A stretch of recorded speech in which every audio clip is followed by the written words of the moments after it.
A very, very warm welcome to all the emotions and story rides.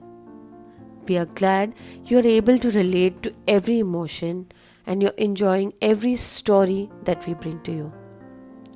Today's story is another emotion.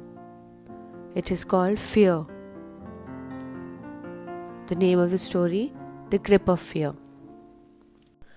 In the small town of Varanasi, nestled along the sacred river Ganga, fear crept silently into Rohan's life.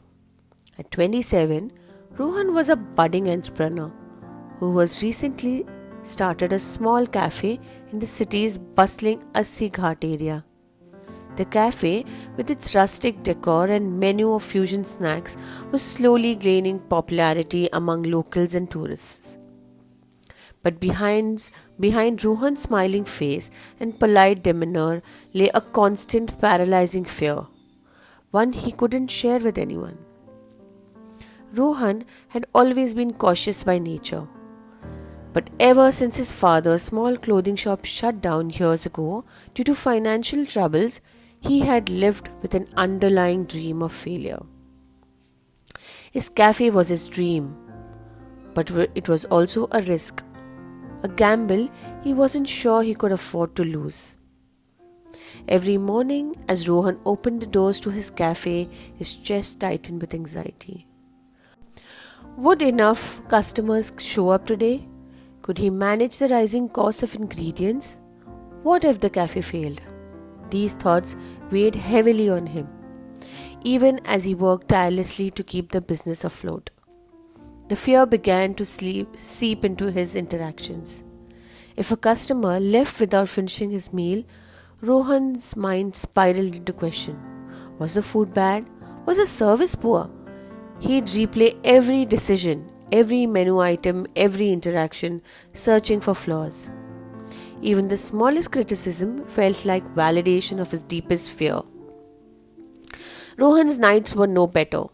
He often lay awake, staring at the ceiling fan, his mind racing through the worst case scenarios. The thought of disappointing his family, who had invested their faith and modern saving into his cafe, made his heart pound. Sleep became elusive and exhaustion shadowed on his every move. One fateful afternoon, a minor incident triggered a full-blown breakdown. A well-known food blogger visited the cafe and gave it a lukewarm review. Though the feedback was constructive, Rohan took it as a sign of impending doom. He locked himself in the storeroom, his hands trembling and breath shallow. The walls felt like they were closing in.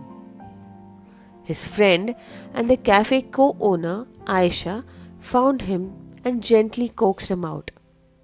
She listened patiently as he poured his fears, something he had never done before. Rohan, she said, failing isn't the end of the world.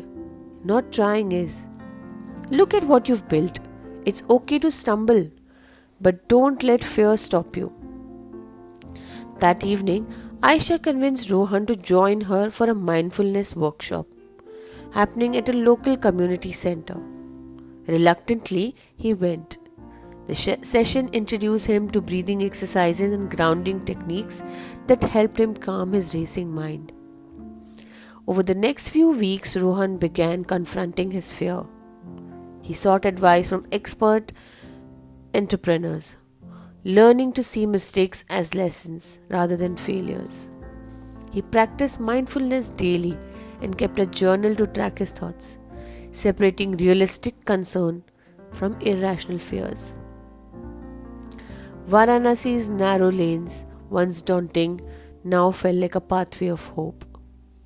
While fear still knocked on Rohan's door occasionally, it no longer defined his journey.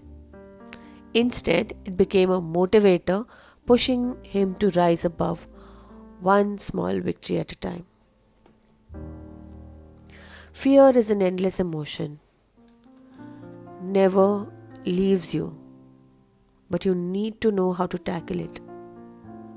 We hope our small initiative of sharing this with each of our reader listener, subscriber is making a little difference. Share your fears, try to overcome. Thank you so much for listening. Have a wonderful day ahead. Please do like, share, and subscribe. Thank you.